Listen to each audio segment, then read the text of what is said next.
everyone. My name is Soribel. This is my channel. I'm streaming through LinkedIn and YouTube. I'm here with Jesus, not Jesus, Jesus Vidal, Yep. uh, who is a former Fed himself and is a recruiter who works for himself now. So he's able to speak freely about the job market, this hot mess of a job market. I am a Fed myself, and I'm very curious to hear what he has to say. I'm really excited to have everyone here. I know that this is a tough time for most people, and you probably have the same questions I have. Who the hell is hiring? So we're not going to beat around the bush. We're going straight into this. And Jesus, I want you to introduce yourself. Sure. And then I want you to answer the question for me and for us. Jesus, please, who the hell is hiring? Take it away, take the wheel. Love it, love it. First of all, I'm sure that title was very catchy and attention grabbing when she did the promo. I know it definitely caught my eye when she posted that. So, yeah, super excited to be here. Again, as she mentioned, my name is Jesus Fidari. I am the founder and CEO of Vita Talent Solutions, which is an HR and talent consulting firm. So I do both recruiting and I also advise startups and small businesses on how to build up their recruiting process and using AI tools, and really just using best practices on building a recruiting operations for companies that need it. So think of it as like fractional HR or fractional recruiting. Um, as Soribel mentioned, I also used to be I am a former Fed, so I used to work for the U.S. Digital Service. So I was at the White House for about 3.5 years. And prior to that, I was in Fortune 100. So I worked for a large technology distribution company for a few years. And prior to that, I worked in staffing. So I was working for a staffing agency, one of the largest in the country, for about 2 to 3 years. So all collectively, I've been in the game for at least a decade now. So I think I know what I'm talking about. At least I hope I do. Um, so, but yeah, so this is a huge passion of mine. And again, most of my career has been spent recruiting technology professionals. So everything from data scientists to cybersecurity to software engineers, designers, product, you name it. And now all the emerging and deep tech stuff that we're seeing today. Um, so to the question, right? Who the hell is hiring? And I will know, like everything I say, again, it is my own opinion, my own perspective as somebody who's been in the game for a long time and who's has seen kind of the ebbs and flows of not just on the candidate side, but also on the internal side, right? The recruiter side, the HR side, what we're seeing. So I'll be able to share a perspective that I hope is a bit refreshing and a unique than what most people are used to saying or what you're used to hearing. Um, I think the short answer to that is that you'll be surprised what places are hiring. Please, please. Yeah. So, when I was going through the prep with Sodi Bell, I mentioned to her that uh, I think that the days of traditional job searching are long gone. I know that sounds controversial, but I'm not saying that you shouldn't apply to jobs that you see today. Like that doesn't mean you don't go to LinkedIn or Indeed or Glassdoor or insert your job application site here. But I will say that the traditional way of looking at the job search and looking at traditional companies, which obviously for the most part, they're the ones who have the power in the market, right? They have the branding power, they have the marketing power to talk to say that they have all these jobs open. When in reality, you go, you apply, you've got a spreadsheet of 500 jobs in your Google tracker, and like none of them are calling you back. Um, and I think right now it's particularly interesting because we have so many things going on. I mean, you have obviously address the first one, which is AI, who's been introduced into the market that is really just massively shifting both how the candidates look at the job market as well as the internal side, right? How recruiters are even managing the influx of applications, and we'll get into fake applications as well and all that other stuff because it's pretty crazy what I've seen, and what the stories that I've heard from other recruiters as well. And hopefully that shed some light on like what we're seeing and why it's so troublesome to even get through applications today. I mean, it's even hard for us to be like, wow, okay, we just posted this job yesterday. It's already got 200 applications. Like, how am I going to go through all that? So, yeah, aside from what I was mentioning earlier, right now, I think the way of looking at companies, you have to really shift that a little bit. You have to look at non-traditional roles out there, non-traditional companies. Again, most people when they look at a job, especially, and I'll use tech as an example, when you're a technologist, think about the first companies you're going to go and search for: Google, Facebook, uh, Amazon, Microsoft, right? I mean, Salesforce, right? Like those are companies that the first thing you do is you go to their websites because the brand is so powerful, right? You go to Apple, you go to all these different companies because they have good tech shops.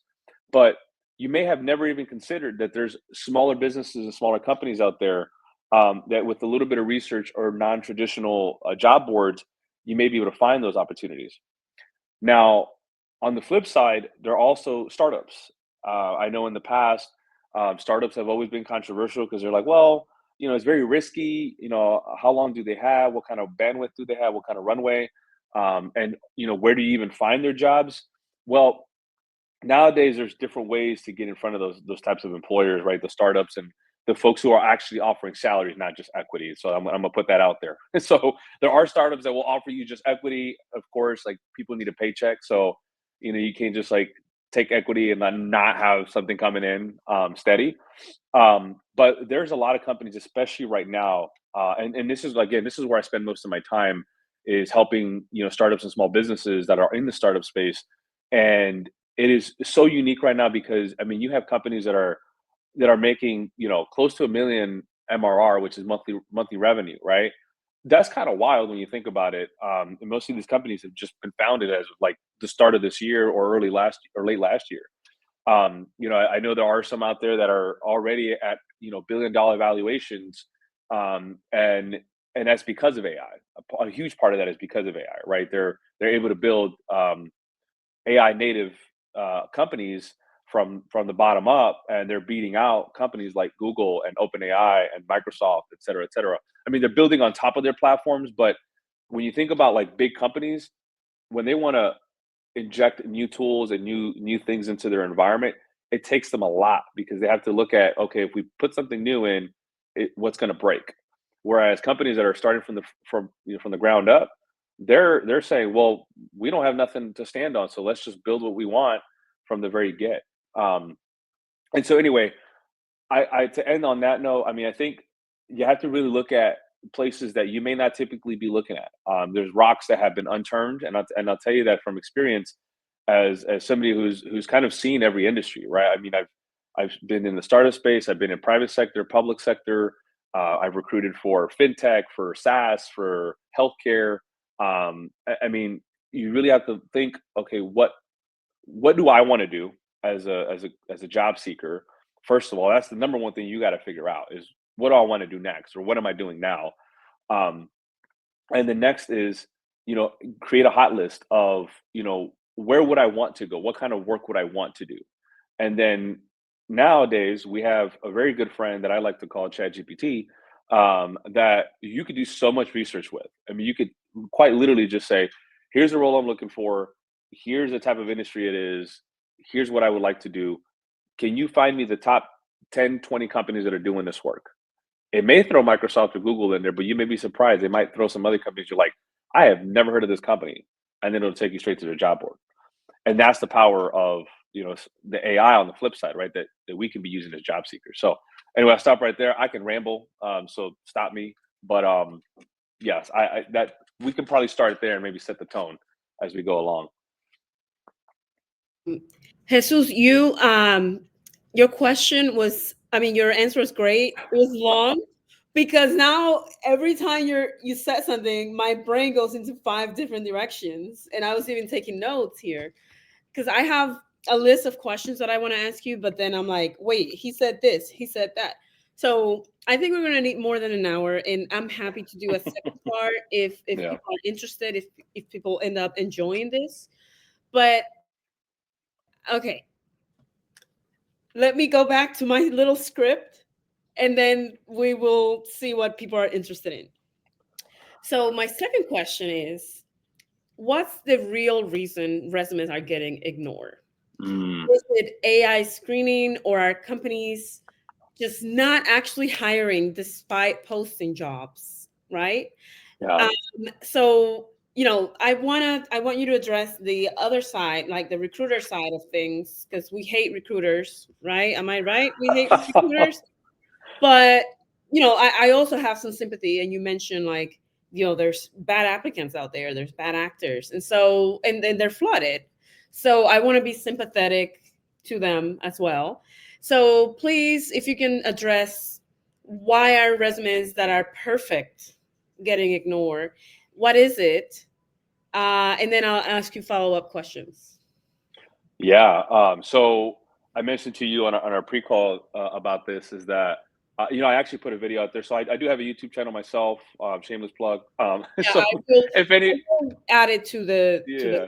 yeah. So I actually just dropped a video. I think it was last week, the week before, where I actually talked about this, right? Where from a job seeker's perspective, why is it that we're not hearing back? And trust me, like I've been on the side of myself. I got laid off in February, right? I was part of the group of former feds that was not extended in their terms. And I was job seeking for a while before I decided to start my own thing. Um, and so as somebody who's like was searching, or I guess I'm still kind of technically looking for full-time roles while I build the business. But um, it is a very different market than have seen it for the last 10 years that I've been doing this. And as somebody who's been on the inside, I can tell you, like even right now, like I recruit for a few companies, and uh, I mean, I post like the other day, I posted a job. I mean, I got 300, 400 resumes in a matter of like 30 minutes, um, from LinkedIn, right? It was a LinkedIn job post. I actually stopped posting on LinkedIn, like jobs, because it's just insane. And I would argue that half of them are fake profiles. I like, I literally looked through them and they had like one or two connections, or they didn't have a picture, and it's like, as a recruiter, I'm like, wow, like, especially when you're a smaller company who doesn't have the resources to build your own career page and have all this like employer branding and go out to conferences and do all these things to find real people. If you're just using online platforms to find your people and you're faced with that, now think about it from the perspective of a small business who also doesn't have a recruiting team. They have one person, maybe it's a 50-person company. Half of them are sales. Some of them are marketing, some of them are legal operations, and then the technologist. And they got one HR person that's got to look through 500 resumes for 10 different jobs, right? You're looking at 5,000 resumes now.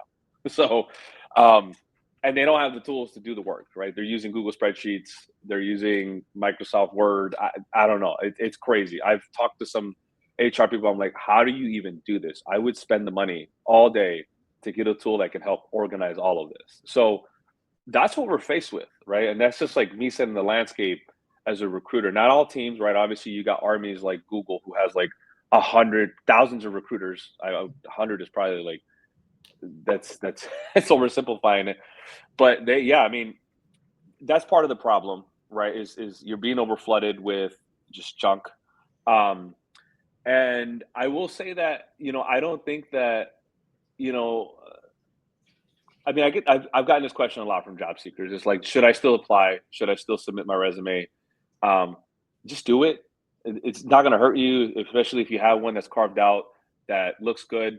Have your spreadsheet, track those jobs. But I would tell you right now, we'll go into this. I think there's another question later on in the conversation here that we talk about, like what are specific tactics. But you really got to get out there. You got to get in front of the people. And that's the best way. I mean, even referrals. If you get a referral to a company, great. But oftentimes, there's just so many applicants that, like, if you're not the right fit, even if you're a referral, they're not going to give you the job. The other piece that I think maybe some people have heard or not is, what's the time window, right? Like, honestly, between that 24 to 48 hour time window is critical. There's a lot of companies out there that actually have job alerts that will say, like, this job just got released, and so you sign up, you subscribe, and you kind of get those releases, um, so that you can apply within that 24 to 48 hour window. And the last thing I'll leave you with there is that, despite like all the AI stuff, and um, just like the craziness that we're seeing from both job seekers for both job seekers and for recruiters is that the human connection is going to be the most important part about all of this. So whether that means that you can afford to go to a conference or go to maybe one of your local event meetups, right, and connect with people there in your city, or like here today, right? We're joining this live. There's people in the comment section. Connect with each one of them, right? Send them a message afterwards. Hey, we were on that call together. I saw we both are in the same space. Or maybe, hey, you're doing a job that I would love to do. Are you guys hiring? Right? Like these are the types of engagements that AI can't give us, right? Or when we're submitting blindly to postings, we're just shooting it in the dark and hoping for the best. Um, so Yeah. anyway, those are some points that I'll leave there, but I know we have more questions as we go along that are related to this topic. Yeah, I'm gonna throw out my script and I'm gonna start answering people's questions because they're here for this, right? So let's do that. What can and Brian Flores is asking, what can a candidate do in order to stand out from the rest in such Mm, a competitive market? So yeah, you've addressed some of it, but if you have any other thoughts, please go ahead and let us know what can we do to stand out. yeah. First of all, Brian, thanks for tuning in. Shout out to the homie. He's from Tampa. Um, that's where I'm from, by the way. I'm from Tampa, Florida. So for any of my Florida folks, that's where I'm from.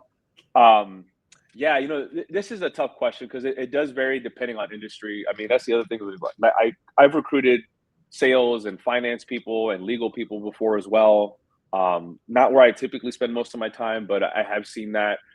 So for non-generic roles, I would say like I'm sorry, for non-technical roles, I would say that um, think about your industry. What sets you apart in those industries? If it's sales, do you have a pitch deck? Do you have something that is like, you know, some quick statistics about the number of sales that you've made, the revenue you generated for companies, like those types of things, right? If you're finance, can you pull together PowerPoint decks of the financial analysis that you've done for a big company? Maybe use some demo data. You don't have to like use the actual data of a particular company, but like those things, having them ready, because I mean, of course, you want to have a resume, you want to have a cover letter. Um, I would argue that nowadays it's easier to build your own website. So if you can do that, there's tools out there. Of course, I'm a pitch AI tools all day. So you mean there's tools like Lovable and Cursor and all these like low code, no code tools that you can literally hop on, learn, and build your own like personal resume website type thing that looks extremely professional in a matter of a week, which is crazy. I mean, before you'd have to hire a developer to do that for you, or get somebody on Fiverr, Upwork to do that for you. Now you can do it yourself. Um, so resume, cover letter. If you can get your own personal profile online, great. Um, I'm going to talk about LinkedIn all day. Like I know some people are like, LinkedIn, it's flooded, this, and that. It's really all we got. I mean, you're not going to pitch yourself That is to, true. you're not going to pitch yourself on Instagram or TikTok or Facebook unless you're a content creator and that's what you're doing. Great, but LinkedIn is really like our single source of truth for professionals. And there's others out there. Like you could probably lean on Substack or something else like YouTube if you're an expert in a field and you feel comfortable on camera, displaying all that, like all those things will help you, right? Especially if you're a subject matter expert in a particular area. Now, for my technical folks, um, if you're a software engineer, you have to have a GitHub. You have to show your work. This is where, like, if you do have a personal website, you show your work there, right? If you're a designer, have a portfolio, right? Like these are things that are extremely important for you to just have off the cuff in the case that you get asked, and those things will make you stand out. But um, yeah, I mean, like in terms of like, in order to stand out from the rest of the crowd, I'll tell you, if you're doing any of the things that I just mentioned, you're already probably above 50% of the people that are not doing that, right? Um, so now it's just a matter of the stuff that you can't just like build and show people. It is you got to get out there, you got to talk to real humans, and not just sit behind the screen and submit resumes. That's just not going to work. So that would be my long-winded response to Brian's question around, and I think there was a few questions here. I think there was a question from Katie about cover letters and that kind of thing. You know, I mentioned earlier, just do it. Um, like that one, and again, this is going to sound controversial. Like I would use AI for that. Because for you to customize a cover letter for 500 jobs, I Yeah. mean, if employers are going to knock you for that, quite frankly, like me as a person, like I work with the companies. If I got a client that says I don't want anybody using AI tools, but yeah, they're the ones using AI, I'm like, that's hella hypocritical. So yeah, that's my take on that. Okay, so I'm really excited because I'm seeing a comment from Matt Spalding. I'm excited because he's doing uh, God's work right up with their Jesus. Yeah, Um, he's looking at ghost jobs and he's putting it out there. Like, so everyone should follow him and look at the work that he's doing. So I want to combine Matt's question to, I think, Salim ask another question. How do you recognize and filter mm, fake jobs and fake recruiters? And then I'm going to combine that question with what can you tell us in general about ghost jobs? So anything you can hmm share with us about that. Um, and then I will follow up with Matt's question, like how do you decide who is actually qualified as a recruiter? yeah, So, it's a two-part question. How do you recognize and filter fake jobs and fake recruiters, which I have been the victim of myself, and talk about ghost jobs, and then I'll come back with Matt's question. yeah. I mean, that's tough, right? It's like, how do you identify whether someone's laundering money? Like, I don't know. Like, I mean, I'll hit on the jobs portion first, and then I'll go to Matt's side. On the job seeker part or applicants part. Um, I mean, me personally, I always do like a double, triple check. Right? Is this job being posted anywhere else? Is it just on this platform? Is it on the careers page? That's the first piece of research I'm going to do. I know it sounds painful, it sounds cumbersome to do that for X number of jobs that you might be looking at. But I mean, and here's the scary part. I mean, the worst thing you want to do is set. I mean, at the end of the day, your resume is PII, right? So if somebody has your email, your address, they can spoof you, they can dox you. Like those things are scary. So just be very careful. That's why it is really important to like double check, triple check where you're submitting your resume to. Um, if they're asking you for a home address, don't put it down. If it has an asterisk, like that's just my own personal thing because I'm very like I'm very hypercritical about my privacy. Um, so like do your homework in terms of is this job existing anywhere else or is it just on this platform? The other thing is, and this one is like it's a hit or miss, but that's like verify with resources at those companies, right? Like reach out to the recruiter. Hey, I saw this job. Wondering, would love to I submitted my application to it, or hey, I would like to be considered for this role. Here's why I think I'm qualified. If they come back to you and they're like, I don't know what you're talking about, like that, that role's already been filled, or that's not actually our company. Like that would be some ways that you can, kind of suss that out and figure out whether those jobs are fake or real, that kind of thing. But it is tough. I mean, you just really got to do your homework, do your due diligence, and you know, it's a tough one. Hopefully there are some solutions that I think are coming out, that can help stop some of the AI generated stuff. Like there are tools that are being built now that I've actually seen firsthand from some stealth companies and others that I'm hoping this is part of that solution. Um, on the applicant side, right? To Matt's question, that's a tough one. If I post a job and I get 1,000 AI generated resumes that are all tailored to this JD, how do I decide who's actually qualified? Man, I won't know until I get on the phone with somebody, right? I mean, I'll tell you, me personally, as somebody who finds candidates for other clients, for companies that are hiring, I have a phone call with every single person I'm before I even put them in the front of the client. So I don't just get your resume and then like blindly send it to the client. I'm having a call with you first, especially today in this world where you can easily do some deep fake and you know or have some other AI generated tool create your face and answer the questions for me. I mean, I've figured out some methods to like suss out any AI generated stuff. It's a whole other topic. But yeah, I mean, for me, it's it's not just about the JD because the JD is half of it. I mean, JDs only are as good as how they're written, right? So even if somebody meets all the requirements, but let's say my client says that, hey, I really need them to have grit, and like you can kind of see that through their startups that they've been a part of before, or I need somebody who's been on the ground game pre-seed, that kind of stuff, or I need somebody who's been in fintech for 20 years, right? Like the AI may not tell you that because they're basing it off of what they see on the job description. But if the job description doesn't say, 10 years of fintech experience, right? That's something that the client told me. Okay, well then I'm going to eliminate, candidates that don't seem to have like a big background in fintech. So like again, it's difficult, right? It's a case by case basis. It depends on the job you're working on. Um, I mean, if you have the tools within your own environment, like I know there's tools out there like GemAI that can like rate candidates. So even if you had 1,000 candidates that were all qualified, it would still give you here are the top 10%.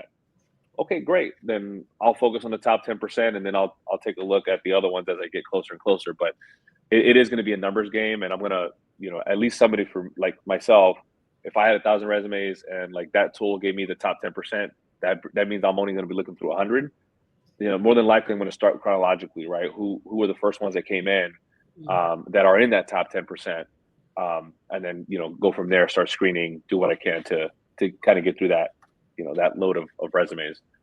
Mhm. So Okay. Thank you for that thorough answer. Um, I want to kind of throw you a curveball here and okay, get to the meat of, how candidates should start approaching things. So the first one is, which industries are hiring, but we job seekers are completely overlooking these industries? And where should people be looking that they're not looking at right now? you mean in terms of jobs or skills? Jobs and job boards, and then Jobs skills and job I'm going boards. to ask afterwards. Mm, But which industries aren't actually hiring? Because everyone is just focused on big tech. Let's be honest. yeah. But I'm sure there are other industries that are not tech. So what industries are actually hiring, but we are not thinking about them? And Hmm. then where should people be looking other than LinkedIn? I mean, we talked a little bit about that, but Yeah. like, what are some things that are not so obvious? Mm. So I'll answer your first question. Um, and I would say right now, look at the industries that are ripe for disruption because of AI. So like think like legal, think HR, think accounting. And I'm still talking about tech here a little bit because those will be ripe for automation. Unfortunately, I know most people don't want to hear that. As a recruiter myself, I mean, part of my job will be automated, but what I'm doing here is I'm focusing on the human side of the connection. The AI still can't talk to candidates the way I can and infer different situations. It's not there yet. Maybe one day, but we're still, I think, even too far from that. We need to solve the problem of quantum first, so to get to that point. Um, but uh, on the flip side, I think the jobs that are really hot right now, and actually, I'm gonna see if I can find it. I was like trying to like scrape my LinkedIn yesterday to see if I could come across the post again, but it was a breakdown of, and it was in percentages of different types of roles, and at the very top, it was roles that were ripe for disruption through automation, and so of course it's all like anything that has to do with like repetitive tasks and actions or even creative stuff, which is crazy, right? Like mean, you got these tools where you can do text to video, text to image. So like designers, content creators, like that kind of stuff is going to be kind of in the middle. But at the very bottom were people that I mean, I think it was like a 10 to 20% chance that they would be disrupted by AI, meaning that they are uh, less affected by the changes in the market. And those were like healthcare workers, right? So like people that deal with patients, mental health, physical, biology, sciences, chemistry, the arts, right? So not necessarily musicians. Musicians are That's also a little bit controversial because I mean, if you guys heard about the Spotify story where they just created their own song through AI and then it got like, a bunch of hits, that one's a little tough. But people who can like do art, that kind of thing, you know, the more cultural side of things, um, and really like being in front of people and dealing with people, those jobs will be much harder to be replaced by AI. The other ones that I will say, and this has been like a big upward trend in demand, has been the trade jobs. I think I saw somebody put it earlier in the chat. Um, don't worry, I was definitely going to hit on that. So like your electricians, your plumbers, your HVAC people. I mean, shoot, even now, I mean, like people who are tending, to agriculture, like those kinds of things. I mean, you can't do that, right? Robotics have definitely not caught up to that, and they won't catch up until one we can figure out how to get more of the products that we need to build robotics. But then you also got to inject the automation into the robotics to do the things that you need to do. So I think we're at least at least a decade or two away from trade jobs going anywhere. Um, and the other part of what makes them so hot is, as we were growing up, at least when I was growing up, I wasn't told to go be an electrician or HVAC specialist, right? I was told to go be a doctor or a lawyer or something like that, and that would make me a lot of money. But nowadays, the people that used to do these jobs, the HVACs, the electricians, um, a lot of them are boomers. A lot of them were Gen X, and so most of them are retiring. They're moving on, right? They're selling their businesses, and there's just not enough young folk coming in and taking these jobs. So there's a gap there, and so that's why like some of these salaries are in the six figures right now. So if you're on this chat and you're like, like I'm still trying to figure it out, and you're like, hey, I'd be interested in some of that work. They're paying six-figure jobs, and I mean, you can go to a trade school and be done in like 8 to 12 weeks, and be making six figures right after that. And it's also a path for small business ownership. So there's those things as well. Um, did I even answer the second question, or Uh, was I rambling? Oh yes. So you did mention. You mentioned, where? what are places where we should be looking that are non-traditional? Yes. So yeah, so I gave this a lot of thought too. Um, so believe it or not, there are a lot of community groups out there, like apps and platforms that you can join that are posting jobs all the time. So think like Slack channels, Discord meetups, Discord groups. If you're familiar with Discord, believe it or not, there's a lot of groups out there. If you just find it, like they have, like I know there's like a Python Discord channel that you can find. So if you're a developer and you never heard of it before, like join it because there's a bunch of other Python people in there. Um, there's obviously like Slack channels. So like there's Slack channels for different skills. There's also Slack channels for like specific demographic groups. So like if you're a veteran and you want to be connected to a bunch of veterans, like the chances are they're all going to help you because they're also a veteran, right? They want to see you succeed. So like finding your kind of like your community is really huge because those will really help you. I mean, those are people that have similar interests, right? Whether it's Discord, whether it's Slack, whether it's Substack, whether it's um, you know, even a LinkedIn group or Facebook group. But believe it or not, those more community oriented places are where I think, aside from referrals and conferences and more in person stuff, I think that's where most people are finding some of their personalized opportunities to them versus like just posting blindly on a job board. Okay. I'm also going to post another platform that I'm actually subscribed to for startup jobs. It's called Well Mm, Found. yep. It's called. It was previously called Angel List because it's angel comes from angel investors, but now it's called Well Found. So I'm going to post it on the comments as well. It's for startups. Hmm. But my next question to you is one that's on everyone's minds. Everyone's been told to upskill, uh, but what skills are you actually seeing that get people hired versus what's noise? And that's a Mm, good one that I would love to hear from you because I get so angry when I see people saying AI is not going to replace you. Someone using AI is going to replace you. So learn AI. So that's such BS. I hate it so much because what does learn AI mean? What does that Hmm. even mean? Like, does that mean become a data scientist or an AI engineer? Or like, what does that mean? So I want you to tell me what skills you see that, let's say I take 6 months to learn that will actually get me something. Hmm. Um, and yeah, please go ahead. Yeah, I mean, that's a tough one without me saying that cliche quote because it is. I mean, part of it is true. Don't I know say you don't like communication. it. Please don't tell Yeah, communication. no, no, I don't think so. But what I will say is, I think the most important thing that is separating people that actually get the job, and so I'm going to focus on like the people that get the job versus the people that are not getting the job, because I think that's more important than like what skills are on this piece of paper that some recruiter is going to determine whether or not they feel that I'm qualified for this job. It's okay, I've made it through the resume screening, I've made it through these interviews. What's actually going to help me get the offer, which is the most important part, right? Um, because a lot of the times they're probably debating on two or three people, and so they're like, I don't know, maybe this person or that person. But I tell you what it is that is really going to separate you if you make it to the offer stage, and that is going to be your soft skills, your interpersonal skills.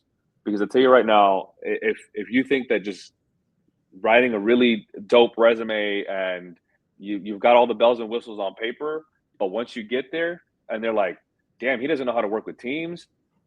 Their critical thinking skills actually suck. Like I like, what did we do? Why did we hire this person? Now, granted, you got the job. It's gonna be hard for them to let you go, but they're gonna have to figure that out and put you on a PIP or something to get you out. But my point is you don't want that, right? You don't want to have a better reputation going into a company right away.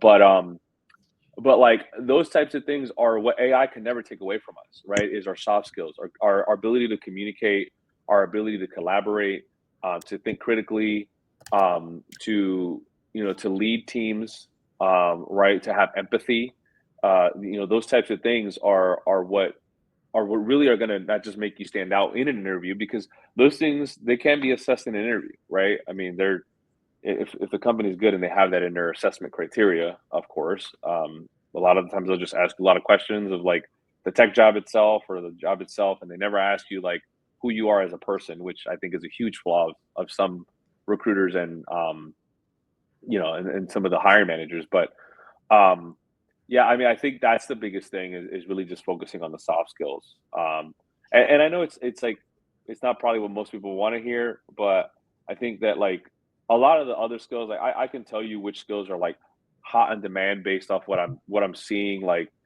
for like my technical folks, right? Like right now, if you're a software developer that's focused on Python, on the back end for TypeScript and React on the front end, AWS as a cloud, like you're more than likely getting the job, right? Or like the chances are higher versus somebody who's, doing C sharp and I don't know, Azure, GCP. Like most of the trending like AI native companies are building their platforms on the latter half of what I just said, which is Python, React, TypeScript, that kind of thing. But like same thing with like designers and product people. Like you got to look at the trends. Like designers, I mean, some of them are using low code, no code to build the front end. Like, why spend a month building my code from scratch when I can just like throw it into Lovable and like get at least a mock up, an MVP, and then maybe throw it into Figma and throw a few design things into it to like make it pop more. Um, so like I am getting some clients that are requesting those things. So those are you just got to look at, okay, like if you pull together and you can probably do this depending on whatever industry. I know I was really tech focused just now, but I think here's a strategy that I think you can use no matter what skill you have. And I think that's take like 20 jobs, right? 20 of the hottest jobs right now that you see on the platform. um, Shoot, if you want to throw them all into chat gpt to help you go faster, then do that, but you can also do it manually. But what are the similar things that they're all saying, right? And then can you draw from that the skills that are trending, right, from your particular industry? And so I think if you do that exercise, you'll be very surprised when you start seeing all the similarities of what each job is looking for. And that will tell you, oh, okay, well, it's looking for this. I don't have that skill. How do I upskill myself on that? Is it LinkedIn Learning? Is it Coursera? Is it Udemy? Is it, some other, like, do I just go on YouTube and watch somebody's video for an hour to get myself up to speed on this? Um, there's so many ways to learn nowadays. You really just got to figure out what is it that's specific to your industry and focus on that. Um, so So hopefully that was helpful. So you do think that, so for example, if I'm a former Fed, let's say I got laid off, but I have all this expertise in this like industry, let's say legal, right? Or some kind of biotech, whatever. Do you think it's worth taking 6 months to learn these things, Python, React, TypeScript, and then combine like my legal experience and skills and say, and I also have this Python and this React? Like, do you think it's worth doing that? Like, do you think that will give you an edge over someone who is a software engineer and has all those skills but doesn't have that legal training and expertise?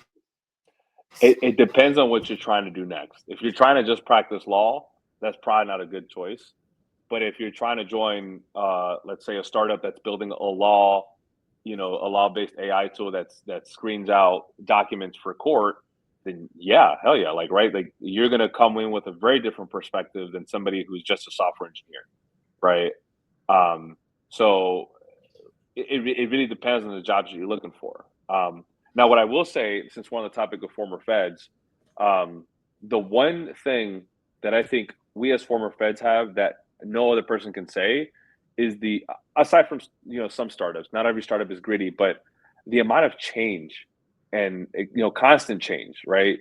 And grit that we have to go through constantly every 2 to 4 years, especially if you've been if you've been a fed for 10, 15, 20 years, you've seen, well, if you're a 20-year vet of working in the federal government, you've seen now 5 presidencies, right? Four or five presidencies, give or take. um you've seen at least 10 transitions happen within the Senate and within Congress, maybe more. Um and every single time that happens, they put in new leadership. They bring in a new CTO, they bring in a new secretary, they bring in a new director of whatever the hell it is. Um, and then all of a sudden, what you were doing yesterday now it completely changes today, and you got to do that within a win because people's lives are at stake, right? You got people who need Social Security, you got people who need to feed their babies, with through benefits, whatever. And if you get those things wrong, you risk people's lives, right? And so not only are you in a high pressure environment, you also are faced with constant change, both in the policy and in the work itself, but also the leadership. I mean, those are things that you can take to an employer and be like, if you can encapsulate that somehow, maybe the cover letter is the best way to do that, or even on a personal website, because it's hard to do that on a resume, right? Resume, you just want straight bullet points. Um, but like telling your story in a way where it's like, hey, like I've been doing this for a long time, and we've seen this, and this, and change. And I would take that person over somebody who's never experienced a hard day in their life, right? Because if you're working for a very high risk company that's building something novel, and intuitive, I don't want somebody who is just going to cakewalk it all the way through this work, right? I want somebody who's like dedicated, mission driven. They can think on their feet. And if, like, if excuse my friends, but if shit hits the fan, right? Like, can they pick themselves up and do the work that I've asked them to do, or am I gonna have to then take the resources, my managers or my SMEs, to come help this person, move things along, right? So that those are skills that I think are very hard to build on unless you've been in those environments. So Yeah. Okay, we have about 10 minutes left, and I want to make sure that, if people have questions, that they're posting it on the comments. Otherwise, I'm going to ask two more questions um, that I hope are very relevant to our audience right now. So I think, this is a weird question, but we see there are companies that are laying people off, but simultaneously hiring for different roles. Like, Mhm. how can we spot these opportunities? Uh, like, are there any tips and tricks that you can share about? Okay, you laid off 1,000 people, but yet you're hiring. Like, I see this all the time. So, Mhm. like, how do you? What can you say about that? Yeah, I mean, so let me just make sure I got your question right. Like, how can job seekers identify those companies that just went through layoffs and see if there's opportunity there for them?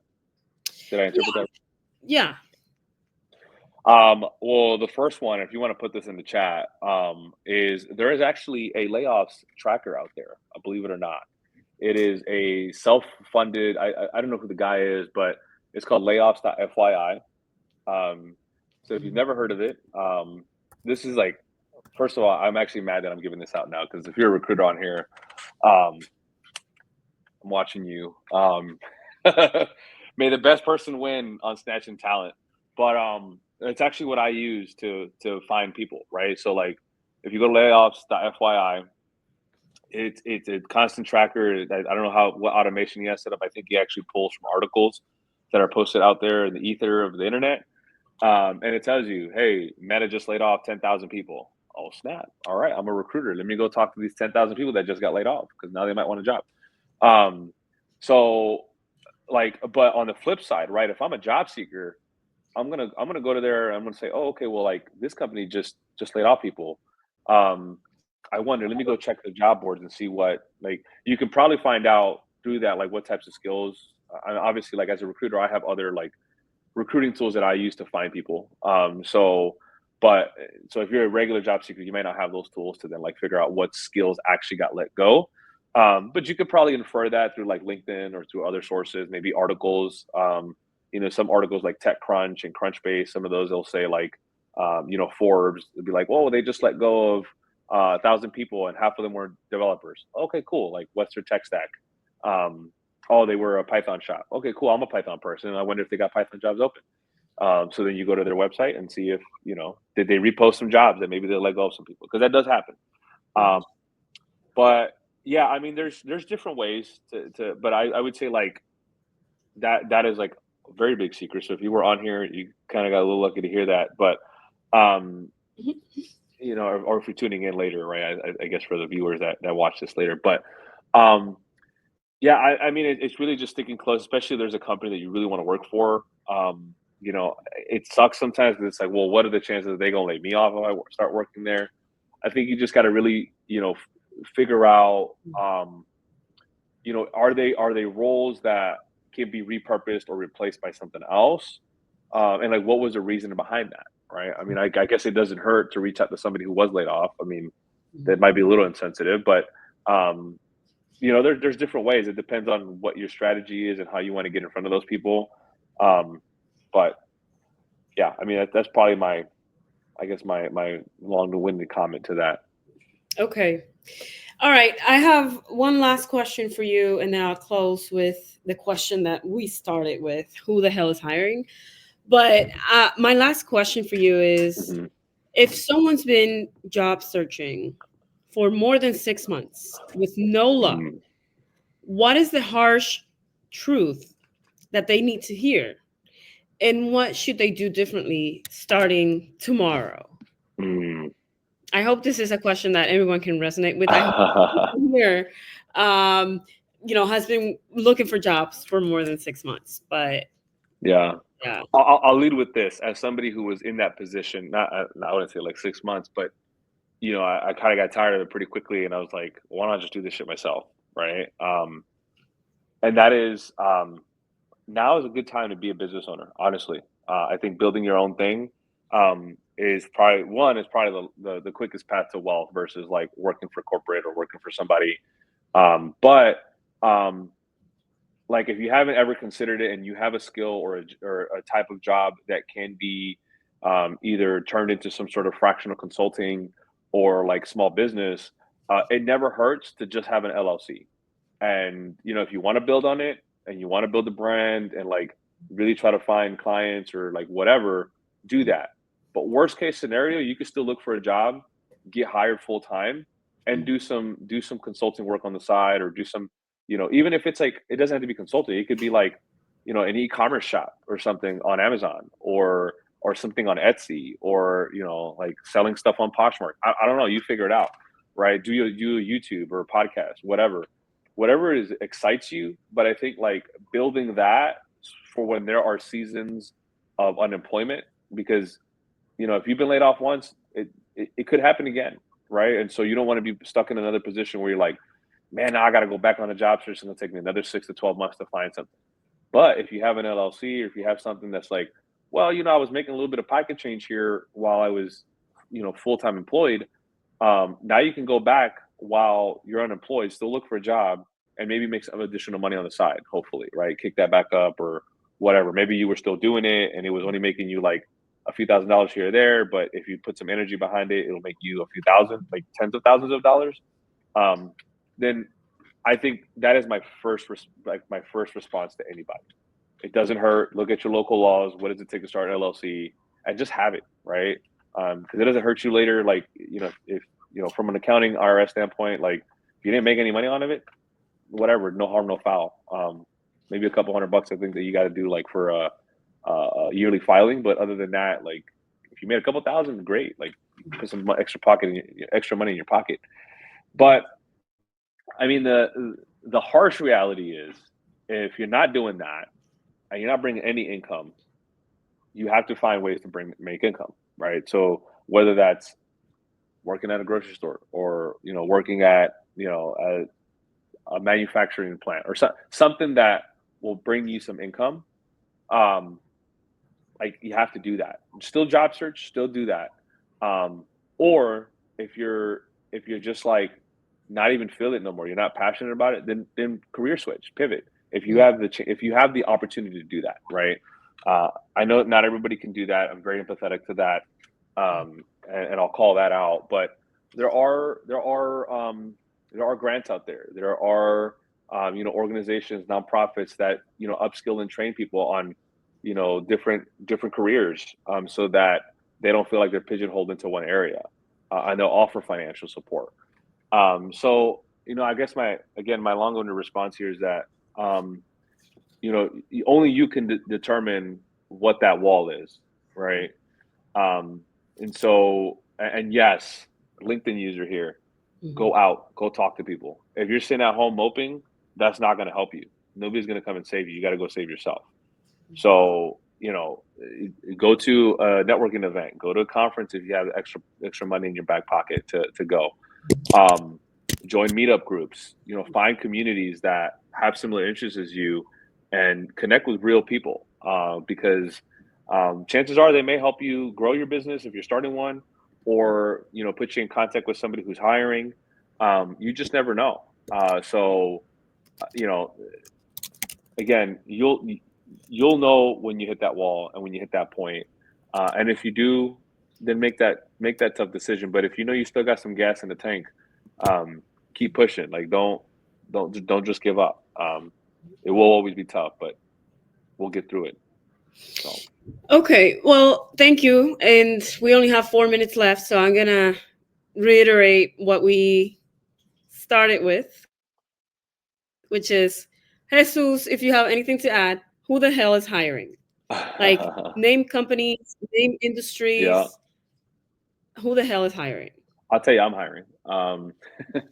I do have some startups I'm recruiting for right now. So if you are Okay. a software engineer, I'll be doing some consulting here in the near future. I won't reveal that quite yet because it's still in the works. But when that does happen, product design, data scientists, that's mostly what I spend my time recruiting for. So if any of those fit your criteria, let me know. But I will say, like, if you haven't found a recruiter, find one. Like, find one that you trust, that keeps it real with you, but just have somebody in your back pocket that can look for you as well, and not just you yourself. I know there's just like this negative connotation around recruiters, and like we've done it to ourselves. And so I don't blame you if you have like this perspective like recruiters suck. And I'm not talking about like corporate recruiters. I'm talking about a staffing agency, find one that is reputable, and has really good recruiters. You'll know off that first phone call if it's a 19, 20-year-old that just graduated from college and is like, this is their first job out of college, or if they've been doing this for 10, 15, 20 years and they love what they do. You'll know, and connect yourself to those people.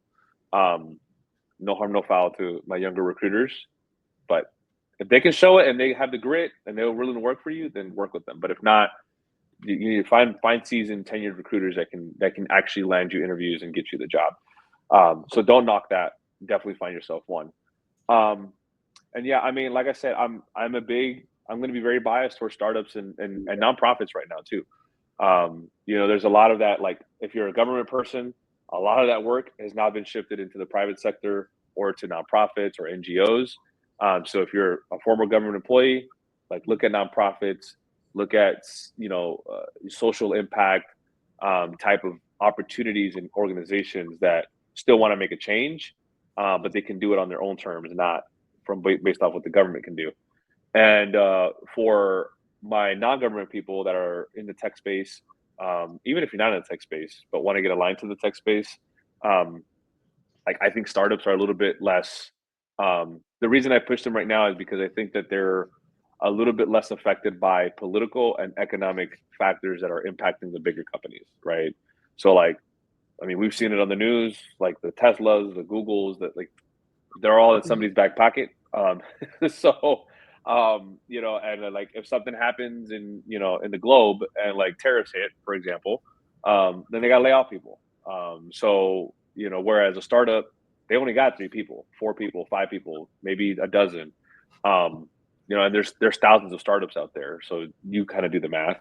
Um, they don't feel that same pressure, not when they're making 50 million a year, building an AI native company, right? So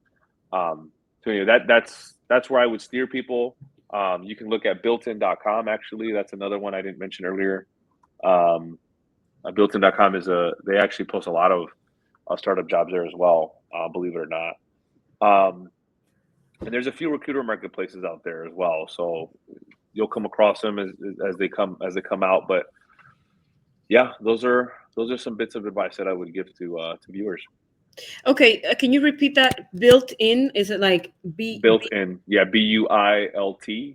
builtin.com. Okay, I'm posting it in the comments. Okay, we are at time. So thank you so much, Jesus, for spending your time with us and for sharing your wisdom and your experience. I hope this was helpful to everyone, and I hope that we all eventually get hired and find jobs. And thank you. And I'll make sure that this conversation is shared with people who couldn't make it. So thank you and have a great day. Thanks, everyone. Bye.